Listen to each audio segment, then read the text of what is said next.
చాలామంది తెలంగాణ స్టూడెంట్స్ అయితే అడుగుతున్నారనమాట, ఎంతగానో ఎదురు చూస్తున్నారు. సో తెలంగాణ ఆర్జీకేటీ ట్రిపుల్ ఐటీకి సంబంధించి అంటే మనకు బాసరా ఆర్జీకేటీ ట్రిపుల్ ఐటీకి సంబంధించి నోటిఫికేషన్ అనేది ఎప్పుడు రిలీజ్ చేస్తారన్న అయితే చాలామంది అయితే అడుగుతున్నారనమాట. సో దీనికి సంబంధించి లేటెస్ట్గా మనకు ఒక చిన్న అప్డేట్ అనేది రావడం జరిగింది. సో ఆ అప్డేట్ ఏంటో ఈ వీడియోలో అయితే క్లియర్గా అయితే చూసేద్దాం ఫ్రెండ్స్. ఇకపోతే వీడియో స్టార్ట్ చేసే ముందే చెప్తున్నా, సో మీకు 10th క్లాస్లో ఎన్ని మార్క్స్ వచ్చాయి, సో ఏ క్యాస్ట్, ఒక్కసారి అయితే ఖచ్చితంగా కామెంట్ సెక్షన్లో మెన్షన్ చేయండి. ఎందుకంటే సో ఇదైతే మనకు ఈ ఆర్జీకేటీ ట్రిపుల్ ఐటీలో సో క్యాస్ట్ బేస్ చేసుకొని సో మార్క్స్ మెజారిటీ బేస్ చేసుకొని మెరిట్ లిస్ట్ అనేది సో రిలీజ్ చేయడం అయితే జరుగుతుందన్నమాట. సో మీకు అందరికీ తెలిసిన విషయమే.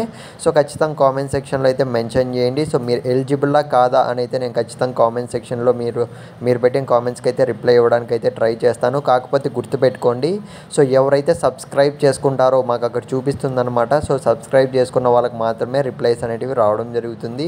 సో ఇక మనం ఏమాత్రం ఆలస్యం చేయకుండా వీడియోలోకి అయితే వెళ్ళిపోదాం. So guys, Basara RGKT triple ఐటీకి సంబంధించి చూసుకున్నట్లయితే సో విద్యార్థులందరూ ఎంతగానో ఎదురు చూస్తున్నారనమాట. సో మనకు రిజల్ట్స్ అనేటివి అయితే వచ్చేసాయి, కానీ సో మాకు నోటిఫికేషన్ అనేది ఈ 2025లో ఎప్పుడు రిలీజ్ చేస్తారు, సో ఇప్పటికే చాలా లేట్ అయిందన్న అయితే చాలామంది అయితే అడుగుతున్నారు. సో గైస్, మనకు నెక్స్ట్ వీక్ లేదా సో ఈ వీకెండ్లో మనకు చూసుకున్నట్లయితే సో సాటర్డే మనకు నోటిఫికేషన్ అనేది రిలీజ్ అయితే చేయబోతున్నారనమాట. సో ప్రజెంట్ అయితే అఫీషియల్గా అప్డేట్ అయితే ఏం లేదు, కానీ సో మనకైతే ఈ వీకెండ్ కానీ సో నెక్స్ట్ వీక్లో కానీ సో ఖచ్చితంగా రిలీజ్ చేస్తారు నోటిఫికేషన్ అనే అప్డేట్ అయితే ఉందన్నమాట. కాకపోతే స్టూడెంట్స్ అందరూ అడుగుతూనే ఉన్నారనమాట, సో ఎప్పుడు వస్తుంది అయితే. సో నాకైతే అర్థమవుతుంది ఫ్రెండ్స్, ఎంతగా ఎదురు చూస్తున్నారు అన్న దానిపైన అయితే.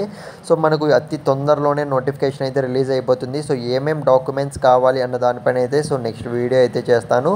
సో రెడీగా అయితే ఉండండి, నెక్స్ట్ వీడియోలో కలుద్దాం.